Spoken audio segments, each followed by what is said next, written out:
Hola, ¿qué tal amigos y amigas? Estamos en otra Rapé Entrevista más y estamos aquí platicando, vamos a empezar a platicar con Federico Taboada, que veo que él perteneces al Instituto de Planeación, Democracia y Prospectiva. Democrática, planeación Democrática, perdón. democrática y prospectiva. Ándale. Son apellidos interesantes para Interesantes, planear la ciudad. interesantes. Pues sí, si queremos planearla hay que hacerlo de manera democrática, ¿no? Porque, y vaya faena planificar, planear una ciudad cuando ya existe, cuando Sí, está así de tremenda. sí, sí, sí. ¿De qué trata? A ver, básicamente, ¿cuáles son sus funciones principales? Pues la tarea del instituto es poder garantizarle el derecho a la ciudad, que es lo que nosotros llamamos el derecho a la ciudad, a las personas. El derecho a la ciudad es un concepto que acuñó un geógrafo que se llamaba francés, Henri Lefebvre, en 68. Después David Harvey lo retoma y bueno, algunas otras personas especialistas en América Latina. Y básicamente, ¿qué significa esto? Pues que la gente pueda vivir en la ciudad Ujú. y que pueda tener acceso a servicios públicos y equipamientos pues cerca de sus viviendas. Se resume básicamente en eso, que puedas vivir en la ciudad, que tengas acceso a agua, al transporte público de calidad, a deportivos, centros de salud, centros culturales, escuelas, tus lugares de trabajo y puedan estar pues próximos a tu vivienda, porque pues de nada sirve que estén a 2 horas de tu casa, mano, porque eso sí afecta tu calidad de vida de manera muy, muy importante. Efectivamente, fíjate que algo que hemos notado es que esta ciudad, casi todas las ciudades, pero la Ciudad de México respira gente, inhala gente en la mañana y exhala gente en la noche. La misma gente, la que Qué buena analogía. se tiene que transportar 2 horas, 3 horas. Es una ciudad viva, Sí. muy viva. Y este transporte no suele ser muy eficaz o suele ser muy peligroso. La ciudad es dormitorio, como dijo alguna vez el imbécil de Vicente Fox, el diseñar este tipo de casas, dormitorio y todo este rollo. Cuéntanos qué solución se puede encontrar para todo esto. Bueno, lo que hemos visto es que tenemos una ciudad muy desigual, ¿no? Hay zonas donde el transporte es muy bueno, el agua es de muy buena calidad, hay muy buena presión, hay muy buen acceso a equipamientos públicos y hay otras donde pues simplemente no los hay, ¿no? Les doy un ejemplo. La zona central de la ciudad, digamos la alcaldía Cuauhtémoc o zonas de la alcaldía Cuauhtémoc, pueden tener 6 ofertas de transporte público integrado. O sea, por Órale. ejemplo, la colonia Roma tiene hasta 2 o 3 líneas de transporte público integrado. Ujú, Están las líneas del metro, está el Metrobús, trolebús, cablebús, las bicis, etcétera, ¿no? El ujú, RTP y demás. ujú. Pero vemos que las zonas periféricas apenas tienen acceso a una opción de transporte público. Hola. Entonces, eso hace que, pues uno, las opciones sean muy limitadas y dos, que tus tiempos de traslado cada vez sean mayores, ¿no? Ujú. Entonces, a lo que aspiramos es que pues esas zonas de la ciudad, que son las periferias, puedan tener mejor acceso a transporte, pero también a servicios y equipamientos para que no tengan que hacer traslados. Por ejemplo, abonando en este tema de la ciudad desigual y de la concentración que tenemos en ciertas zonas, la alcaldía Cuauhtémoc, junto con el bosque de Chapultepec, que están en la frontera, bosque de Chapultepec que está en la alcaldía Miguel Hidalgo, Ujú. concentran cerca del 95% de la oferta cultural de la Ciudad de México. Mira nada más. ¿Eso qué significa? Que alguien que vive en la alcaldía Tláhuac, Milpalta, Magdalena Contreras, Xochimilco, Tlalpan, pues tienen que hacer un viaje de 1 hora y media, tú más tu familia, los pasajes, las comidas y demás para consumir cultura. Ujú. O puedes no consumirla, que es lo que pues mucha gente prefiere, porque dice, si me habían ese trayecto diario, pues hoy quiero descansar y...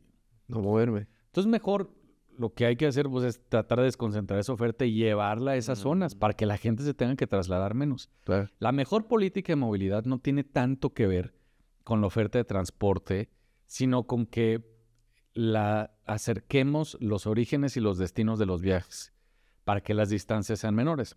Si yo te digo, oye, Rapé, está a 2 kilómetros tu trabajo, pues tú ya eliges, oye, pues igual hoy me voy caminando, me voy en bici, me voy en el transporte público y no necesariamente lo tengo que hacer de manera muy sufrida. Hoy las personas trabajadoras de la zona metropolitana pasan 56 días al año en el transporte público. Entonces, eso pues afecta mucho su calidad de vida de manera negativa. Y bueno, ha habido esfuerzos en estos años en llevar transporte a zonas que pues, estaban sin cobertura. Por ejemplo, los teleféricos, los cablebuses han sido una muy buena idea, un muy buen proyecto. Así es. Principalmente el que está en Iztapalapa, que es la línea 2, y la línea 1 que está en la Gustavo Madero.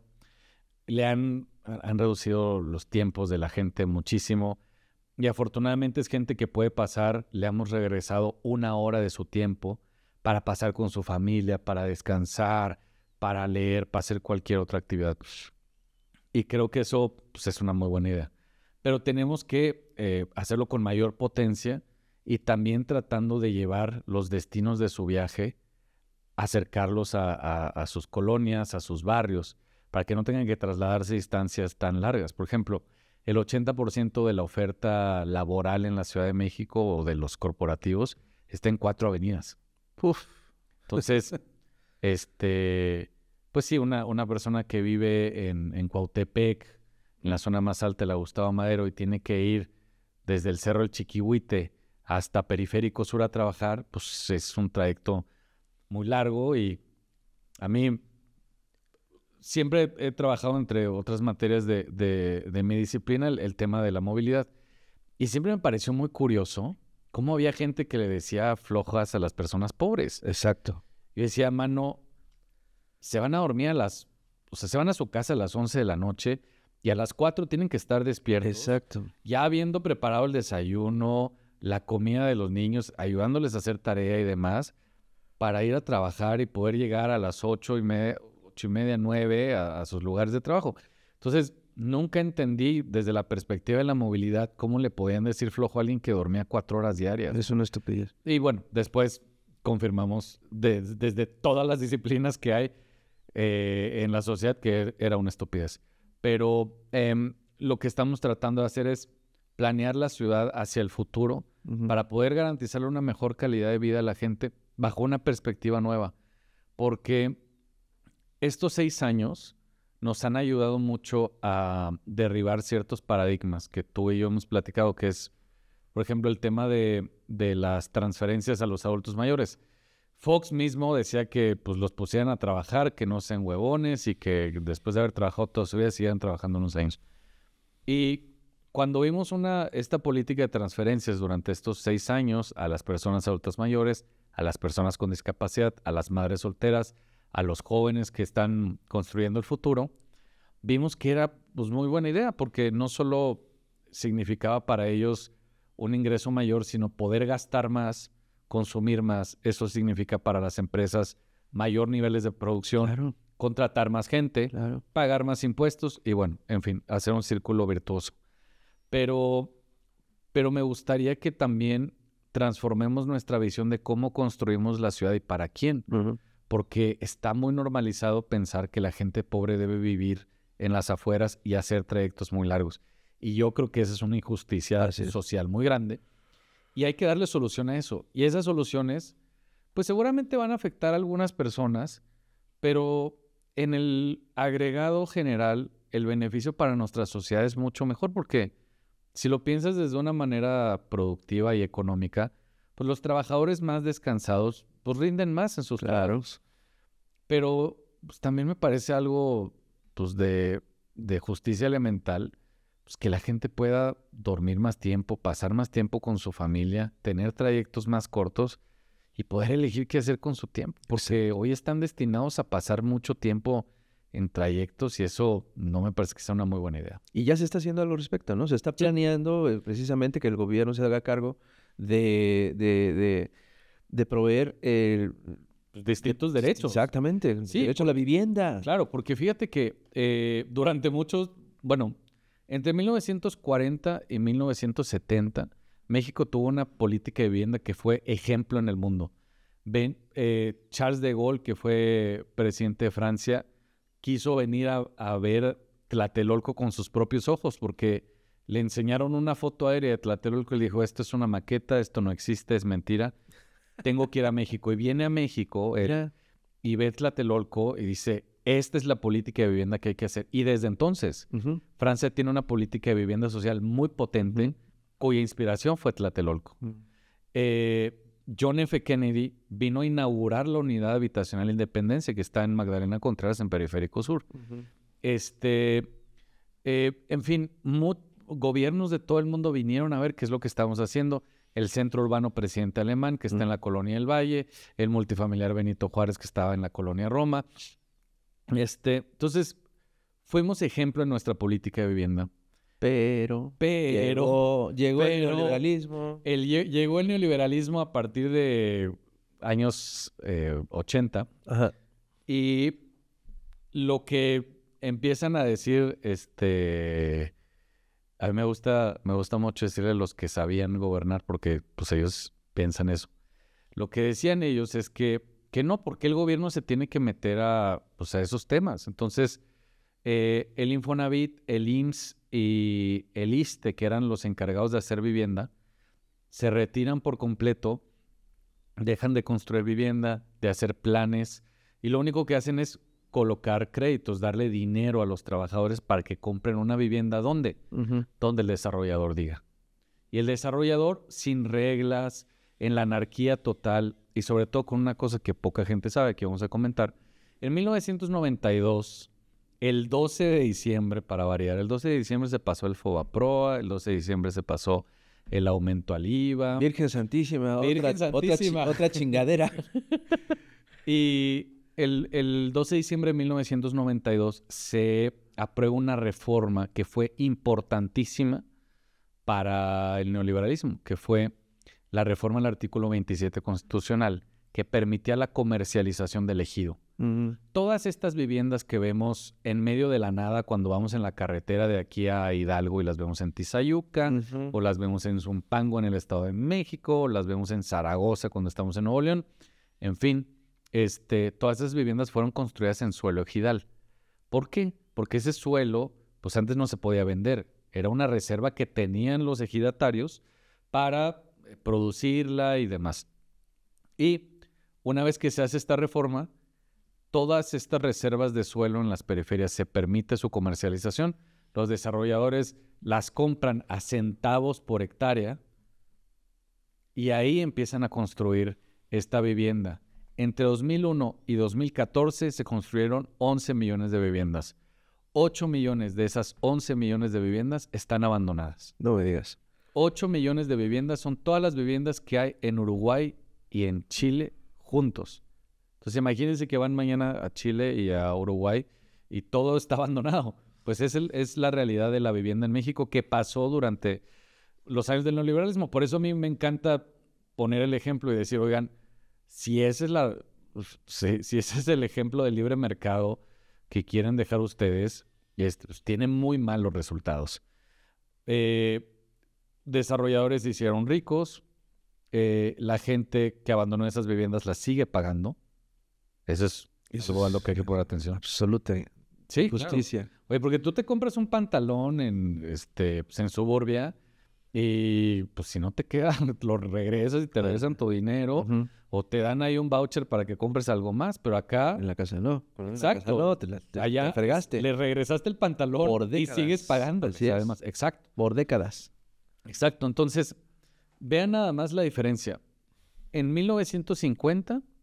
El porcentaje del ingreso que tú dedicabas a la vivienda era del 10%. Entonces, en 1950, el 10% de tu ingreso se iba a pagar vivienda. No era más. 1950, 10% de tu ingreso, la vivienda en promedio 100 metros cuadrados, muy bien ubicada a los interiores de la ciudad. 2018, 2020, 2014...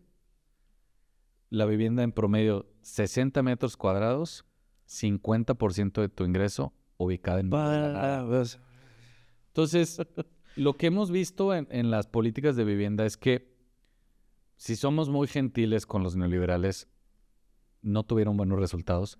Entonces hoy es un momento en el cual hay que reflexionar, pues, ¿cuál es el papel del gobierno en el tema de la vivienda? Yo pienso, y esta es una reflexión que se está dando a nivel mundial, que sin vivienda no puedes garantizarle el bienestar a la gente. Pues no.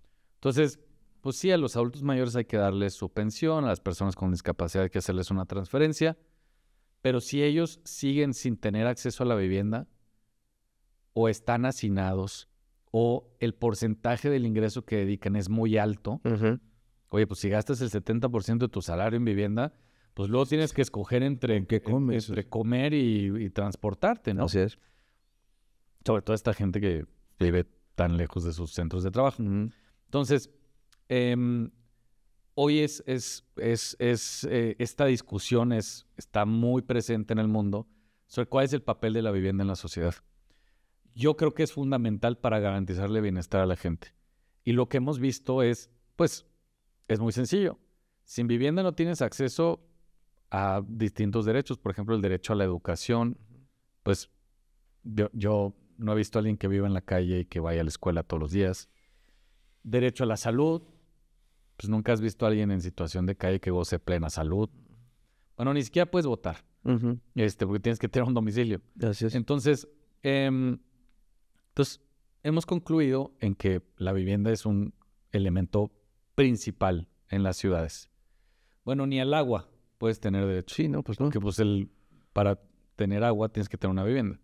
Entonces, en esta reflexión, lo que hemos visto es que el papel del gobierno para poder garantizarle la vivienda a la gente es importantísimo.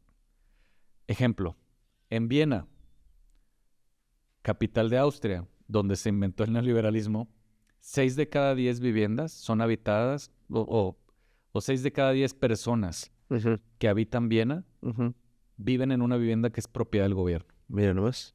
6 de cada 10 personas. En París son el 25%, en Nueva York es el 22%, en Berlín es el 30%, Mira. En Singapur es el 90%. Eso me comentaste la última vez que platicamos y me dejaste con los ojos cuadrados. Singapur, Sí, es impresionante. que es una ciudad-estado capitalista, pero a morir. Y ellos dicen, bueno, hay cosas que le podemos dejar al mercado, pero la vivienda no.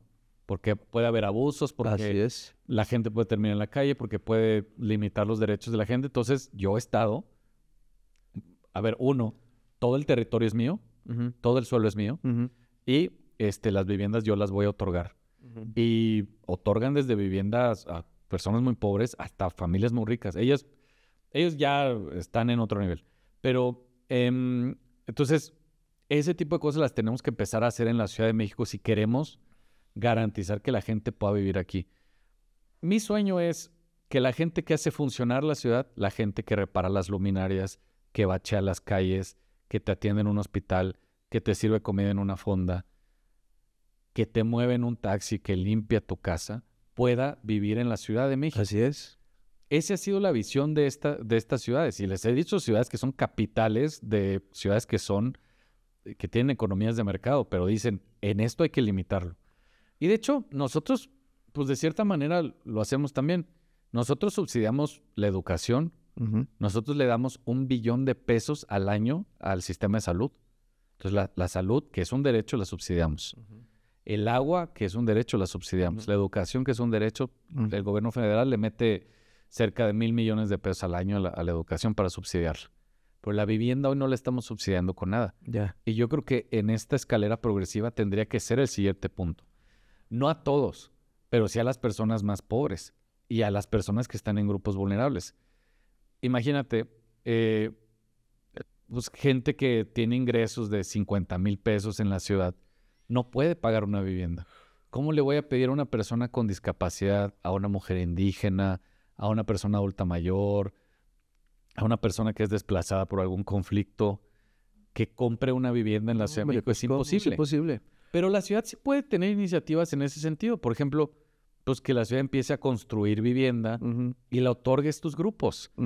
Que pueda darle subsidios a algunas personas para que pues no gasten tanto de su ingreso en renta. Claro. Que podamos hacer alianzas con el sector privado para que podamos tener algunas viviendas que sean públicas y que podamos ahí favorecer hasta incluso gente de clases medias que tampoco puede adquirir una vivienda en la ciudad. Entonces, las posibilidades son muchas, hay que hacerlas, pero es muy importante que el gobierno tome ese liderazgo. Y sobre todo que tratemos de transformar el imaginario colectivo de la sociedad de que unos deben vivir en unas zonas y otros en otras. Y esto lo que nos va a llevar es pues, a tener una ciudad mucho más inclusiva.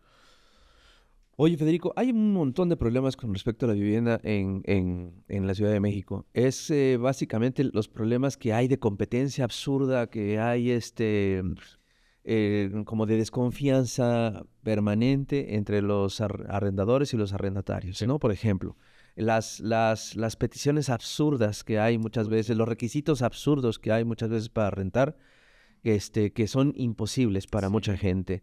La gentrificación, el problema del Airbnb, o sea, hay una cantidad de problemas tremendos. Aquí en el número que está circulando actualmente del Chamuco, Cómprenlo. sí, Berenice Rodríguez y Livo Malo, Brian Martínez, en su colaboración trata precisamente de todos, enlista muy bien todos estos elementos. ¿Qué nos puedes decir al respecto? Pues fíjate que una vez más lo que sale a relucir en este muy buen texto que se publica en la revista El Chamuco es que hay una batalla por el territorio.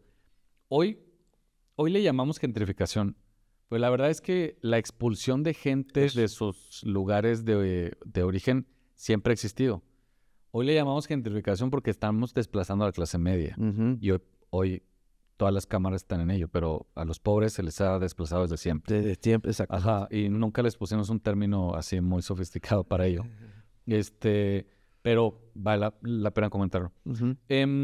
Aquí lo que tenemos es una disputa también, y hay un concepto a mí también que me gusta mucho que acuñó David Harvey que se llama la acumulación por desposesión. Es decir, hay gente que empieza a acumular poder, bienes, territorio a partir de desposeer a algunas personas, ¿no? Y yo creo que eso son cosas que tenemos que empezar a controlar. Por ejemplo, hay ciudades donde se le pone límite al número de propiedades que puede tener una persona, sobre todo en vivienda. ¿Por qué? Porque pues ya comentamos todas las justificaciones de por qué la vivienda debe verse como un derecho, ¿no? Ujú. La vivienda ha tenido en su tiempo distintas perspectivas. Y digamos, entre 1900 y 1980, las viviendas eran vistas como viviendas para habitar. Después, entre 1980 y 2000, las viviendas para adquirir un segundo ingreso, que era gente que compraba una vivienda, la rentaba. Ujú. Y después fue como objeto financiero. Entre 2000 y 2020 se ha visto como objeto financiero. Y es que hay muchas empresas que empiezan a comprar vivienda y que no la venden y la rentan porque prefieren tenerla ahí especulando, esperando a que el precio de la vivienda vaya aumentando. Ujú. Aquí hay dos fenómenos. La gente se va de un barrio porque llega alguien de mayores ingresos y les desplaza porque las viviendas o los propietarios prefieren venderlo o rentarle a alguien que le puede dar más dinero, ¿no? Y pues hay un gran problema con eso porque el aumento del valor de las viviendas en la Ciudad de México pues no es obra del Espíritu Santo, es obra de distintos factores. Uno es de que se construye muy poquita vivienda, contrario a lo que mucha gente podría pensar. Ujú. Al año se deben construir 70,000 viviendas en la ciudad y se construye apenas 4,000. Entonces hay un déficit de 66,000 viviendas al año. Es un chingo. Y se acumulan con los años pasados y es por eso que la gente se tiene que ir. Ujú. Uno. Dos, parece una contradicción, pero cuando la ciudad llega a invertir dinero público, construye una línea del metro afuera de tu casa, Ujú. tu vivienda empieza a aumentar su valor. O construye un parque, o construye una línea del metrobús, o algo así. Ujú. Entonces, eso hace que aumenten los precios de la vivienda. Hay gente que dice, pues ya no invirtamos en la ciudad. Pues no se puede parar la inversión. Pero sí podemos hacer cosas para que ese tipo de aumentos pues no suceda tanto. Y si sucede, la ciudad pueda recuperar algo de ese valor. Por ejemplo, uno es generando opciones de vivienda social. Eso hace que la oferta aumente y que la gente, pues no sé, si tú vives en un departamento y te lo piden o llega alguien y te ofrece dinero, pues puedes ir a una opción de vivienda social que va a estar en el mismo barrio. Entonces, la idea es que tú no te tengas que ir del barrio donde vives. Ese debería ser nuestro objetivo. Ok. A menos de que quieras, ¿no? Sí. Oye, vivo en tal barrio y me quiero ir a otro Sí. porque mi suegra, porque mi suegra vive en el mismo bar. Claro. Ya no quiero vivir aquí. Y la otra opción es que empieces a poner límites. Airbnb llegó aquí, al día de hoy llegó en 2016, digamos, con suficiente fuerza. El primer año tuvo 3,000 viviendas. En 2018 ya tenía 6,000, hoy tiene 25,000. No me digas eso. Exacto. Entonces, ahí lo que tenemos que empezar es saber qué límites le ponemos a Airbnb. Oye, ¿es justo que tenga tantas viviendas Airbnb o ya está afectando a la sociedad? Eso hay que preguntárnoslo. ¿Tendríamos que permitir Airbnb en toda la ciudad? Porque hoy está en toda la ciudad. Pues eso es algo que también tenemos que preguntarnos. Si hay que cobrarles impuestos también. Y si hay que ponerles algunas limitaciones. Por ejemplo, en Nueva York pusieron una reglamentación bastante interesante, que fue Airbnb no puede rentar viviendas completas. Puedes rentar un cuarto, pero no una vivienda completa. Así garantizas que no expulses a nadie de su vivienda. Claro. Entonces es un muy buen paso. Pues sí. ¿Quieres rentar una vivienda entera? Tienes que rentarla por más de 6 meses. Y eso tiene que ser pues ya a partir del mercado inmobiliario. Claro. No de Airbnb. ¿Y eso se puede hacer aquí en México? Eso se puede hacer aquí en la O ciudad. sea, regular un poco todos estos merequetengues. Incluso, y ahorita me surgió la duda, precisamente la de intervenir en los trámites estos lenoninos que hay entre los arrendadores y los arrendatarios. O sea, ¿Sí? yo entiendo que puede haber desconfianza, la burra no era arisca, la hicieron a palos. Y hay muchos dueños propietarios que han tenido problemas porque no pueden desalojar a un inquilino moroso, bla, bla, bla. Y luego el otro rollo de, pues, güey, no, es impagable o me estás aumentando 10, 15 o 20% cada año la renta, todo esto. Es posible que el gobierno se puede meter. Sí, de hecho, estas grandes ciudades de las que hemos ido platicando tienen ciertas limitaciones. Por ejemplo, en Barcelona tú le depositas el depósito al gobierno, no al propietario. Ah, entonces hace garantía del verdadero sentido del depósito. Exacto. Que luego se hacen guayajes con que no, pues ya no es de renta. Regresan. Exacto. Y entonces el gobierno actúa como aval tuyo. Okay. Entonces ya no tienes que buscar a tu tío al que no le hablabas hace 30 años porque vota por el PAN todo el tiempo. Decía mi tío, tengo un tío, híjole, decía, un fiador es un pendejo con pluma. Me acuerdo, esa frase me dejó así marcado. Pues yo le pedí paro cuando recién llegué a la Ciudad de México y le dije, oye, necesito de tu ayuda. Y me mandó al carajo. No, O sea, sí, por darte un ejemplo. Tenemos que empezar a ver otro tipo de garantías. Porque además existe una falsa idea de que detrás de lo del aval porque te piden las escrituras, ¿no? Entonces, oye, tráeme a tu aval y tienen que tener una propiedad en la Ciudad de México. Te pido el número del registro público de la propiedad y sus escrituras. Bueno, pero por parte de los propietarios que te están rentando, existe la fantasía de que pues si tú no pagas, pues le van a poder quitar la casa y es falso. Absolutamente. Es un mito. Entonces, hay otro tipo de garantías que tienen más poder para ambos lados, que son más sencillas y que pues no te involucran ni a un familiar, ni una amistad, ni nada. Que puede ser el tercero solidario, que es una persona, una amistad tuya que dice, oye, si Rapé no paga la renta, pues yo le pago. Y la otra es que haya una fianza. Las fianzas son muy baratas, cuestan como 200, 300 pesos al mes. Y te sirven también. Entonces, hay maneras de hacerlo. Hay maneras de limitar Airbnb, pero lo que quería comentar con todo esto es que esto requiere una respuesta por varias bandas.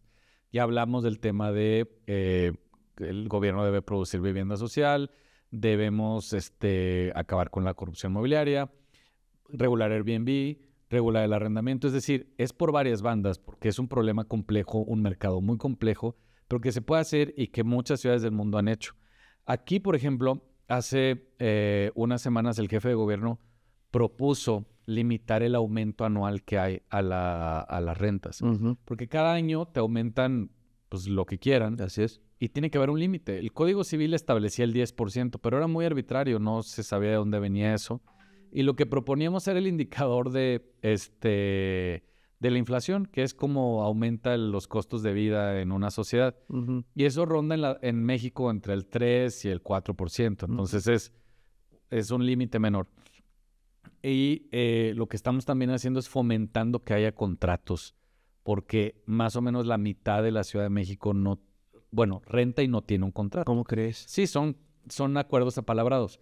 Entonces, hay que pues forzar a que haya, incentivar a que haya contratos para que haya posibilidad de negociación de ambas partes. Pero sí, eso va a evitar que se le case la hija al propietario y te corran, o si tú no has pagado 3 meses, pues también te puedan sacar. Entonces, es un problema muy complejo, pero sí me interesa que detrás de esto haya una nueva filosofía de por dónde tiene que ir nuestra ciudad, porque es una ciudad muy inequitativa, ya lo vimos en el acceso a servicios, en el acceso a equipamientos, a lugares de trabajo, el transporte, y sobre todo por una cosa, hemos visto que en varios lugares de la ciudad han frenado iniciativas de este tipo. Por ejemplo, ha habido lugares de la ciudad donde frenan la expansión de una línea del metro, o del Metrobús, o la construcción de vivienda social.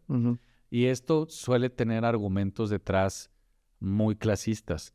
Oye, no quiero que pase el transporte público por mi colonia, porque trae a gente pobre que probablemente vaya a aumentar los delitos, cosas que no tienen ninguna relación en la realidad. Lo mismo con la vivienda social. Este es un gran debate, pero creo que tenemos que tenerlo en aras de que la gente más pobre y las clases medias puedan vivir en nuestra ciudad, porque hoy no tienen esa opción. Hoy alguien que vive en la colonia Florida y tienen unos hijos, los hijos es imposible que vivan en la colonia Florida. Entonces, lo que queremos es que la vivienda empiece a tener una perspectiva nueva. Ahorita que hablábamos del caso de Viena, en Viena apenas gastan el 8% de su ingreso en vivienda. ¿Crees? Sí. Porque ahí el gobierno dijo eso, la vivienda es un derecho y la vamos a subsidiar y vamos a construirla y vamos a generar distintas políticas públicas para que no haya abusos y para que la gente pueda vivir aquí. Y esto pues también es muy impactante decirlo. El metro cuadrado de vivienda en Viena en renta o en propiedad cuesta la mitad que en la Ciudad de México. ¿Qué? Vámonos a Viena. Vámonos a Viena. Oye, pero vámonos a una pausa comercial. No, pues una pausa nada más para poder anunciar nuestros productos. Y regresamos porque hay algunos temas que también me gustaría platicar contigo. Claro. Venga.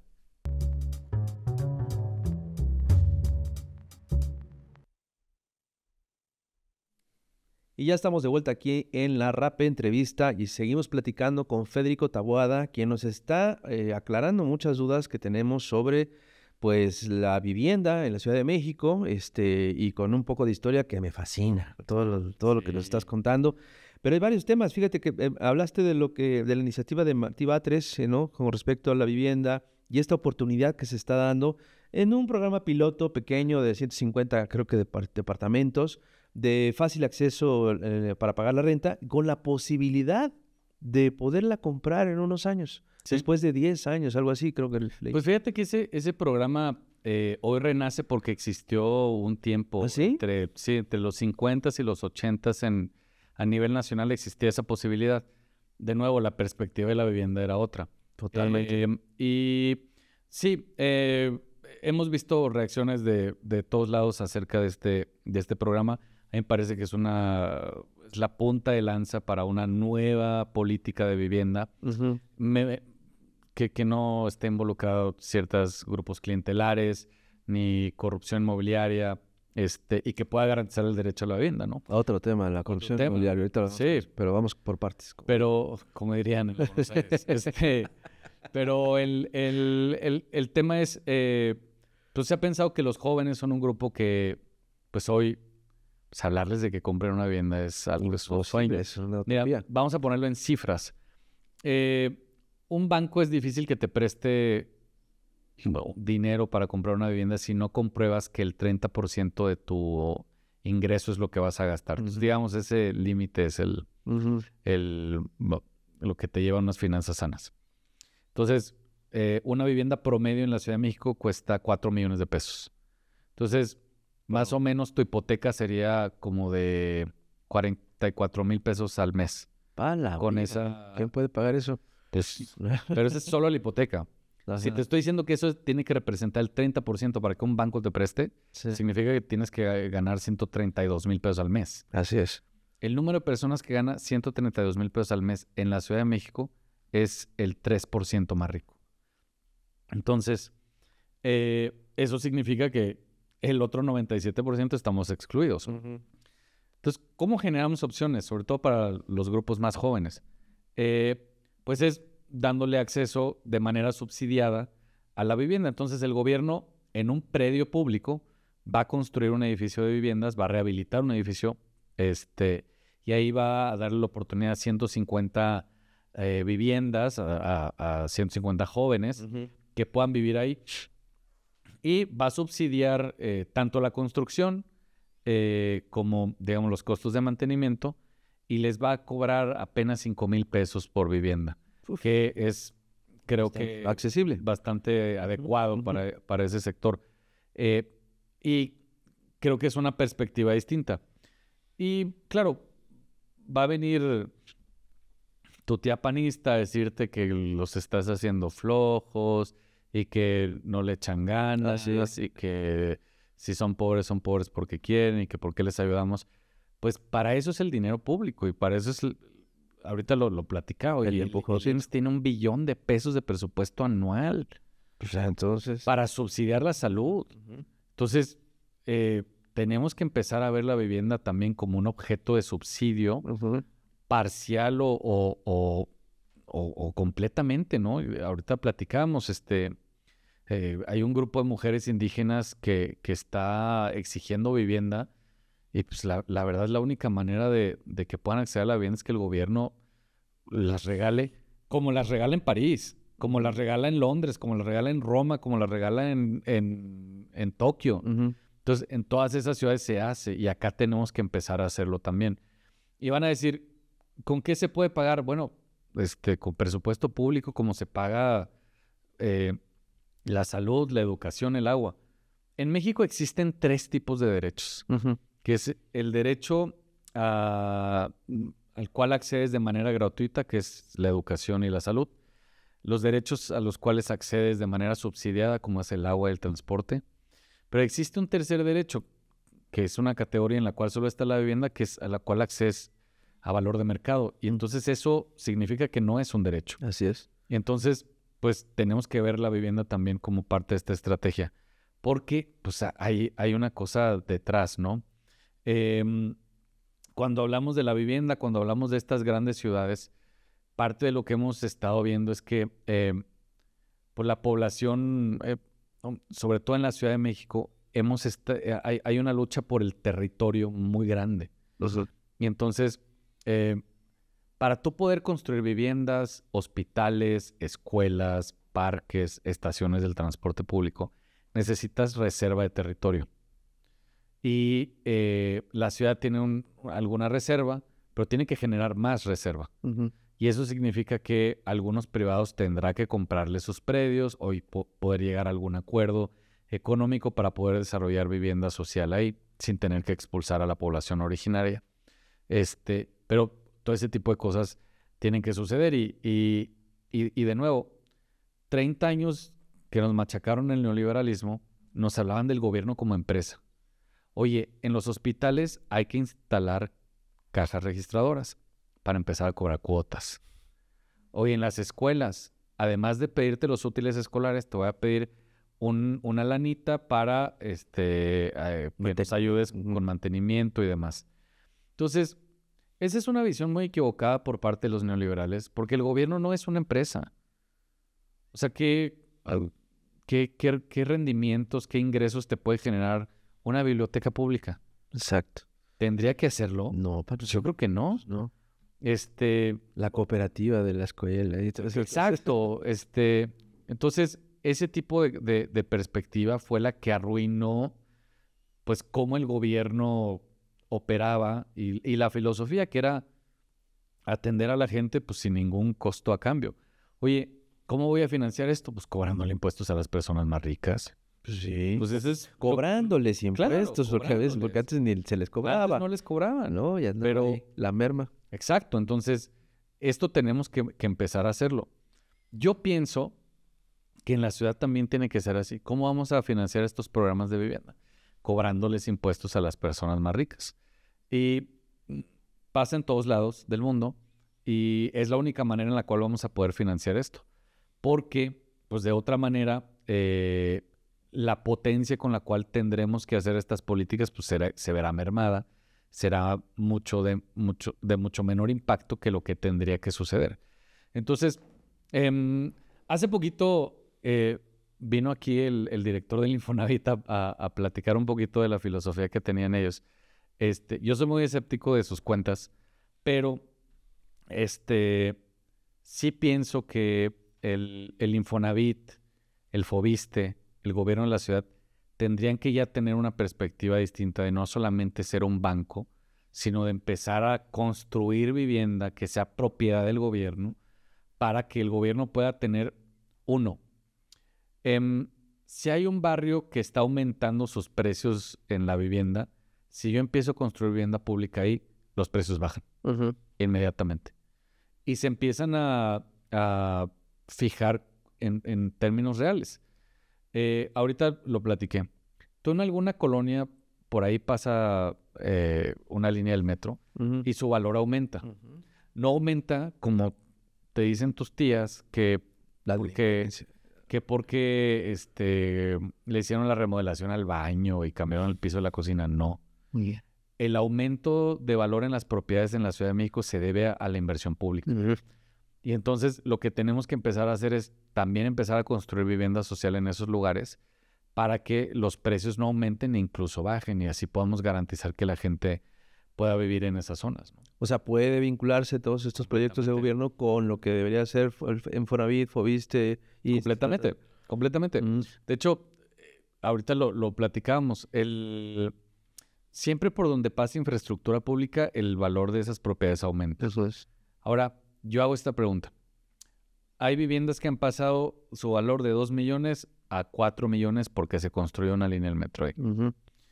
No es justo que cuando alguien venda una vivienda ahí, es decir, quiera capitalizar esa plusvalía que se hizo por dinero público. Exacto. El gobierno pueda recuperar un poco ese dinero.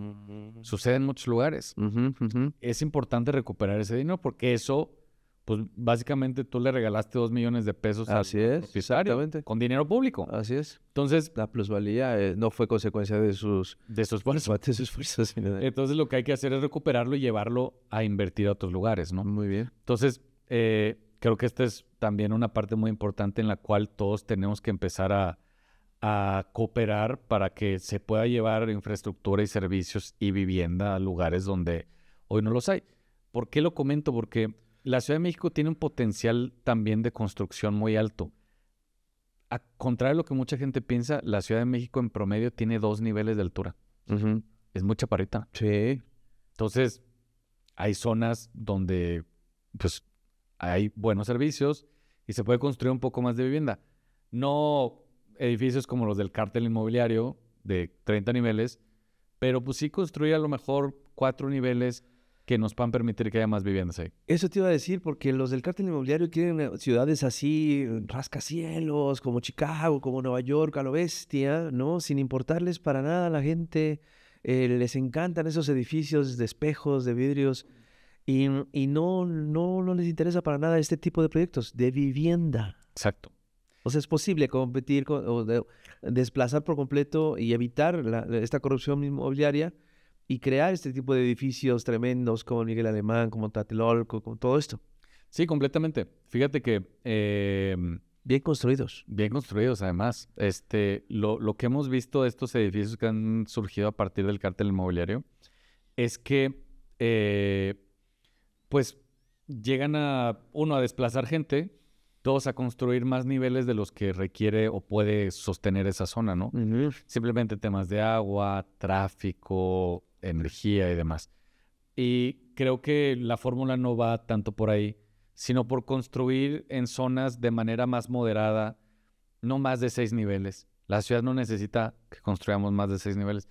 Tal vez sí en Reforma, tal vez sí en Periférico, Donde se tal vez sí en pueda, Insurgentes. donde se pueda con el agua, cuando se Claro. pueda en la zona sísmica, no sé. Exacto.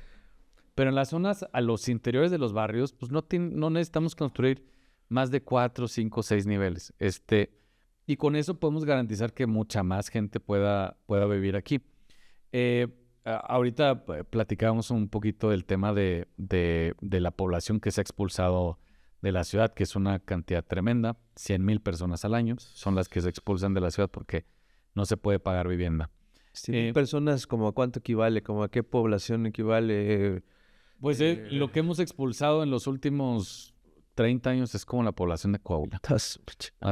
Entonces, ahí nomás. Sí, entonces, la ciudad ha sido un poco una víctima de su propio éxito porque aquí están los trabajos, aquí está oferta educativa de muy buena calidad, tenemos muy buenos servicios públicos y demás.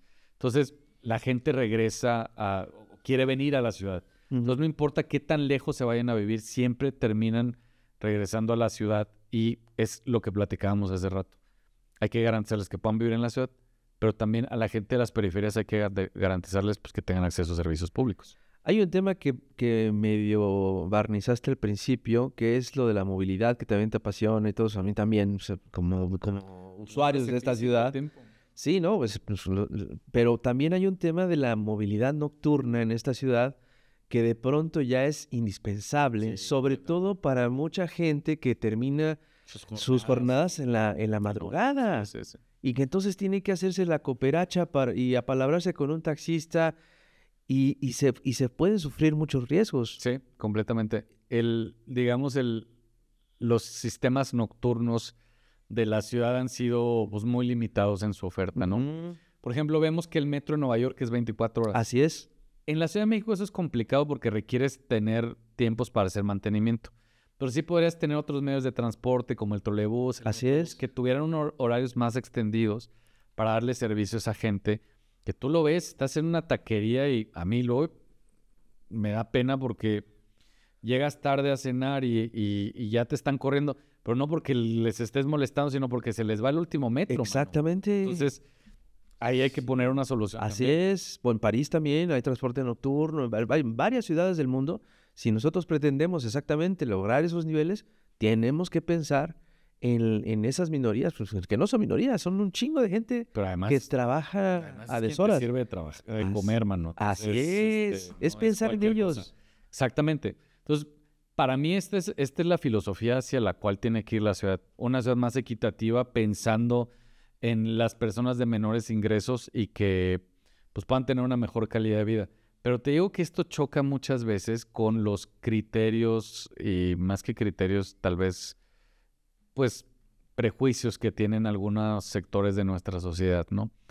Y creo que eso es lo que hay que transformar para poder llegar a esa ciudad. Porque a mí me va a dar mucha pena que tengamos el presupuesto, la voluntad política, el programa elaborado, las personas a las que vamos a beneficiar, y de repente 10 vecinas o 10 vecinos te digan que no puedes construir vivienda social en ese lugar, o que no puedes ampliar el metro a esa zona, o Fuchihuacala con la gentuza, según ellas. Exacto, entonces creo que lo que tenemos que hacer es también generar una reflexión a nivel ciudad.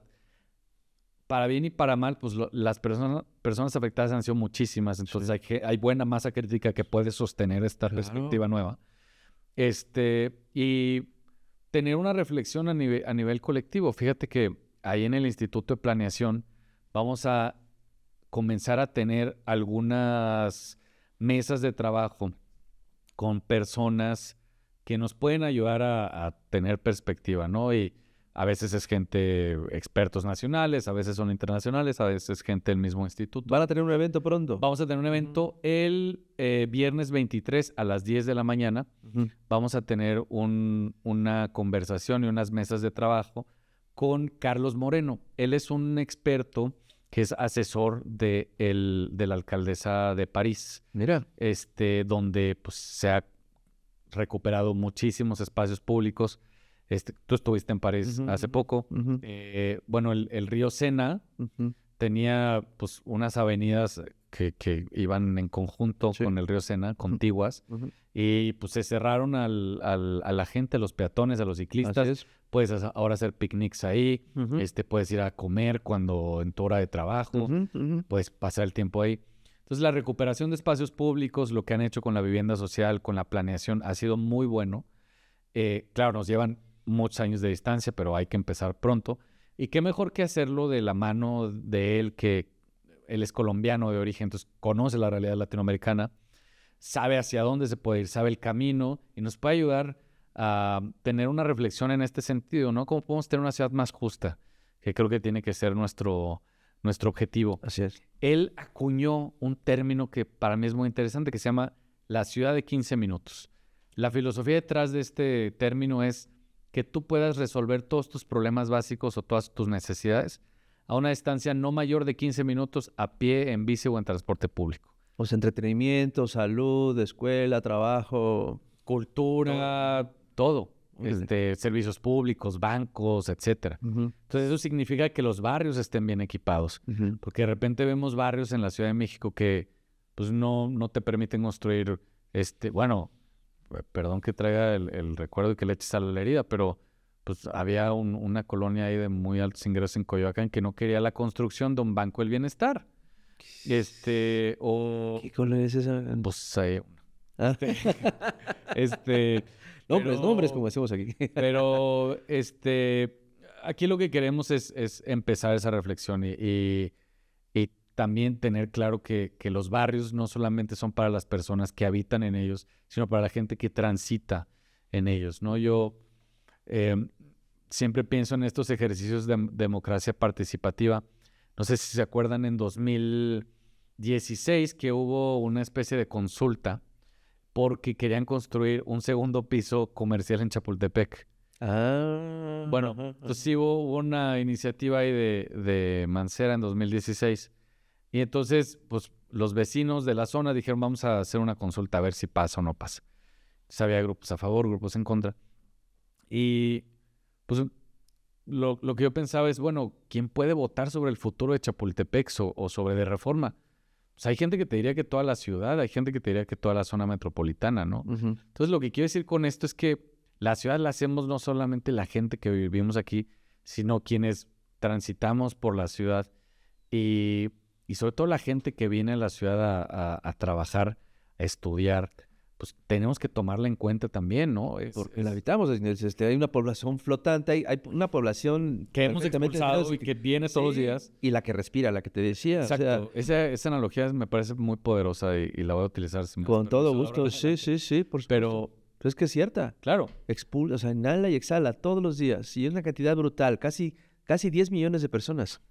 fíjate que lo que hemos visto en estudios cualitativos y cuantitativos de educación es que una persona que no ha dormido ni comido bien no aprende 7 de cada 10 cosas que le enseñan en la escuela. Claro.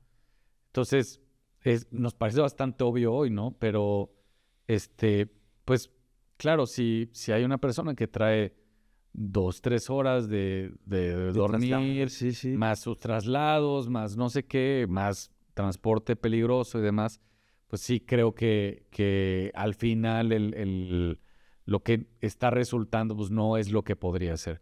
Entonces es muy importante que tengamos esta perspectiva. La salud mental de la población que se Completamente. traslada, o sea, es que habita, que trabaja. ¿Cómo vas a esperar que te funcione bien, que trabaje bien, que estudie bien en cualquier área, cualquier persona con ese problema de traslado? Completamente. Entonces, ahora lo que hay que aspirar es una ciudad mucho más equitativa. Y bueno, para eso vamos a empezar a tener este tipo de eventos en el instituto. Ahora vamos a hablar de planeación urbana, de la vivienda, vamos a hablar después de movilidad, de riesgos, de agua, en fin, vamos a empezar a hablar de muchos temas, pero con la perspectiva de poder incluir a la gente que menos tiene en los planes del futuro de la ciudad, porque es la única manera en la cual la ciudad va a tener viabilidad. No podemos pensar en una ciudad a 2030, 2050, sin incluir a la gente que hace funcionar la ciudad además.